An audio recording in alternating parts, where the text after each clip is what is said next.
चलिए तो आज के ऑनलाइन लाइव क्लास में आप सबों का स्वागत है। आज हम 10th इकोनॉमिक्स से इकाई 5 का जो पॉइंट है आपका रोजगार सृजन के लिए सरकारी प्रयास वो बताएंगे। मैं बता दूं आप लोग को, सरकार भी समय समय पर रोजगार उत्पन्न करने के लिए कई प्रयास करती आ रही है, जिसमें से हम कुछ को लिखाने जा रहे हैं। क्योंकि ये क्रमबद्ध रूप में हुआ है, एक प्रयास किया है सरकार, उसमें जब सफलता नहीं मिली है तो फिर आगे बढ़ी है, फिर आगे बढ़ी है, तो वही चीज हम लिखाने जा रहे हैं। सबसे पहले 1 नंबर में लिखिए आप, काम के बदले अनाज कार्यक्रम, पोस्ट में 14 नवंबर 2004। दूसरा नंबर में राष्ट्रीय ग्रामीण रोजगार कार्यक्रम, पोस्ट में 1980। तीसरा नंबर में ग्रामीण युवा स्वरोजगार प्रशिक्षण का कार्यक्रम, पोस्ट में 1979। नेक्स्ट नंबर ग्रामीण भूमिहीन रोजगार गारंटी कार्यक्रम, पोस्ट में 1983। नेक्स्ट समेकित ग्रामीण विकास कार्यक्रम, पोस्ट में 20 अक्टूबर 1980। नेक्स्ट जवाहर रोजगार योजना, ये तो बहुत प्रचलित रहा है, 1989। उसके बाद स्वयं सहायता समूह, नरेगा इत्यादि है। तो इस तरह से सरकार ने रोजगार उत्पन्न करने के लिए जो प्रयास किए, जो योजना चलाए, उसको हमने बताया और आप लोग समझ भी गए और लिख भी दिए। हम अगले पॉइंट की ओर बढ़ते हैं। अगला पॉइंट है बाह्य स्रोत। जी पहले इसको लिख लीजिए।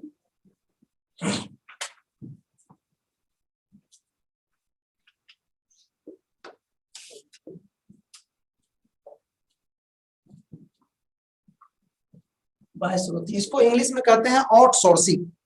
इंग्लिश इसका बहुत बढ़िया है, बहुत चालू है, इसलिए ये लिख लीजिए, आउटसोर्सिंग।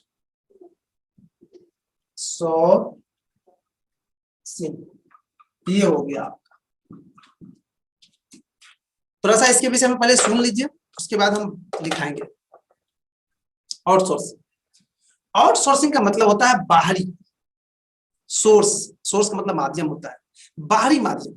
बाहरी माध्यम का मतलब यहाँ पर ये हो गया कि जहां से आप कोई सेवा ले रहे हैं या सेवा दे रहे हैं, अर्थात जो सुविधा कहीं से ले रहे हैं या दे रहे हैं, उसके अलावा अगर दूसरे जगह से आप सेवा लेते हैं या देते हैं तो उसी को कहा जाता है आउटसोर्सिंग।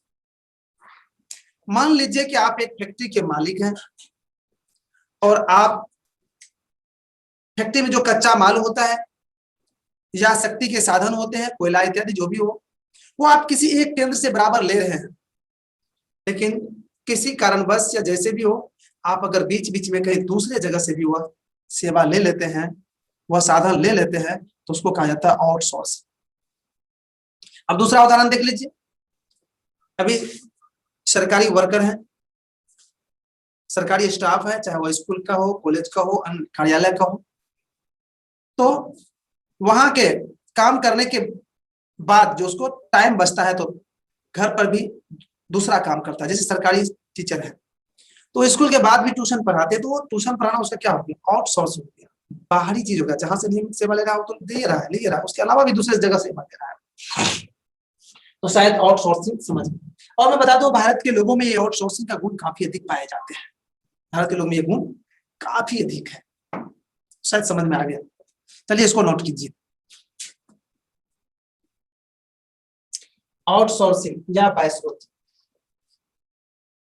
जहां से नियमित सुविधा या सेवा ली जाती है या दी जाती है, उसके अलावा दूसरे जगह से सेवा लेना या देना आउटसोर्सिंग कहलाता है।